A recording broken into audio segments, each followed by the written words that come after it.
we're in year 1 or year 2 of commercial Bitcoin banking. Okay.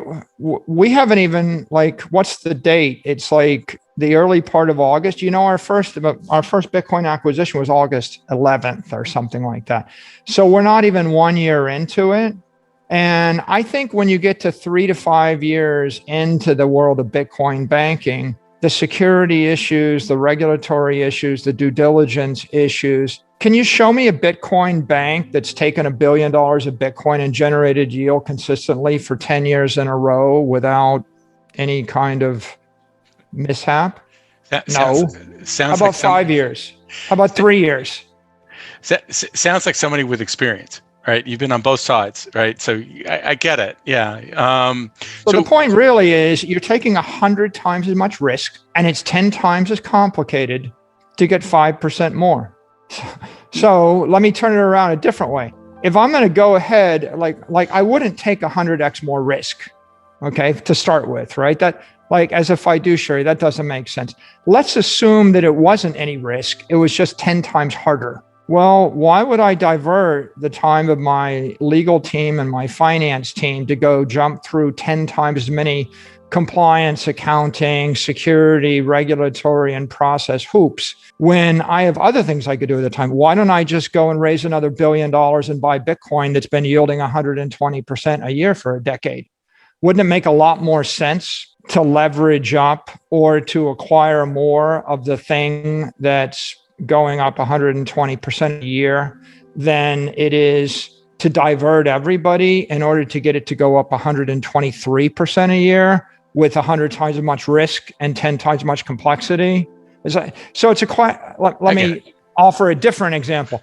It's like, do you want to buy 100,000 acres in Vegas and just own it and you could do it overnight? Or do you want to carefully huddle with 100 architects and plan 150 hotels and the septic systems and all the traffic light systems and all the elevator systems of all the casinos and hotels and restaurants in Vegas?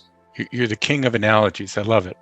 Yeah, so it's complicated and risky and distracting and dilutive. But you understand, you raised all your capital with a strategy to invest in a diversified portfolio of securities. And maybe you've got a tighter strategy. Maybe your focus is on the crypto world or the whatever world, right?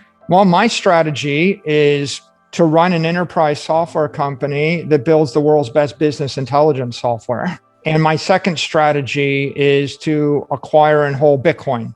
And that's the first 2 paragraphs or the first paragraph of my 10K. If you read it and pull it, that's what it says. Sure. Well, that's a very clear disclosure. If you're investing in MSTR, then that's what you're expecting to get. My job is not to diversify your portfolio to 100 other securities. My job is not to hedge the risk. In fact, if you had $100 million and you wanted 1% exposure to Bitcoin, you might prefer to own MicroStrategy that says we're going to be 3x leverage Bitcoin than own a Bitcoin ETF, which is 1x leverage Bitcoin. And you certainly don't want to take your 1% and invest it in a company run by Yo-Yo Smith that sometimes buys and sometimes sells Bitcoin and hedges it for you, but doesn't tell you what they're going to do, and they're not predictable. Because if Bitcoin goes to 0, then you're going to lose your 1%. In which case, if you're 20% exposed, you only got 20% of the upside.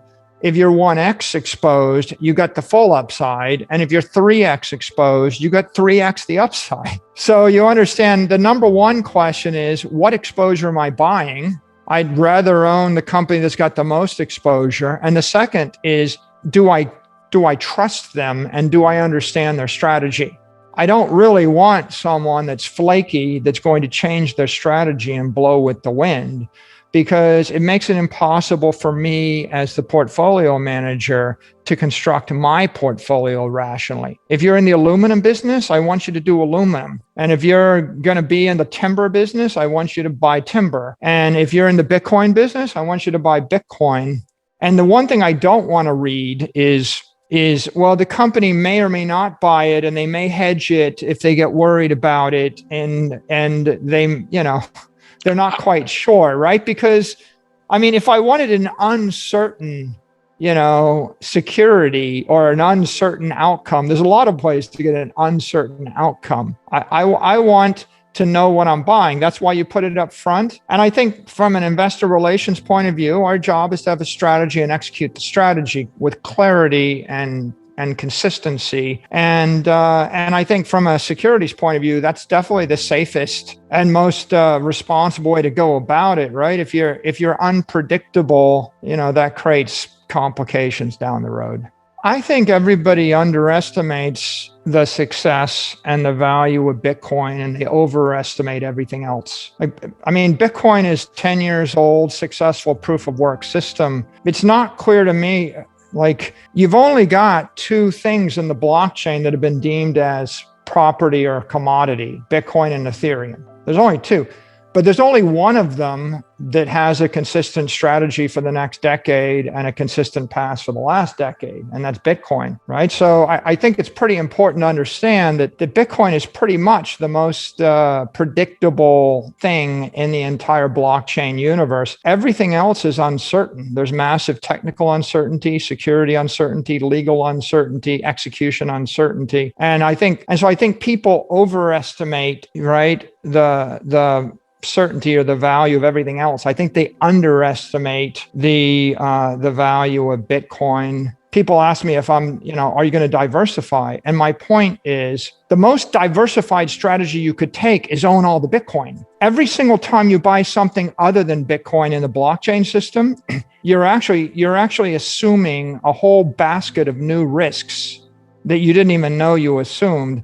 And you're losing diversification against the traditional conventional economy. You've got $500 trillion worth of assets in the world. Every bank, every big tech company, every government on earth, every one of them would solve their problems by buying Bitcoin. If Apple, Google, and Facebook build Bitcoin into their application, they improve their business. If El Salvador or Cuba or Turkey or Japan or Russia or the US or the UK or France buy Bitcoin, they fix their balance sheet. Every company on earth, if they buy Bitcoin, they fix their balance sheet. So Bitcoin is the solution to hundreds of thousands of entities. And if you don't own it, you're not exposed to each of those entities, right? Everything else in the world is not. You're not going to buy a random mobile app in order to fix your balance sheet of your turkey. And you're not going to buy another crypto, right? That there isn't a proof of work digital property which is stable that you can use to fix your city, fix your state, fix your country, fix your business, fix your technology. So I think people underestimate Bitcoin.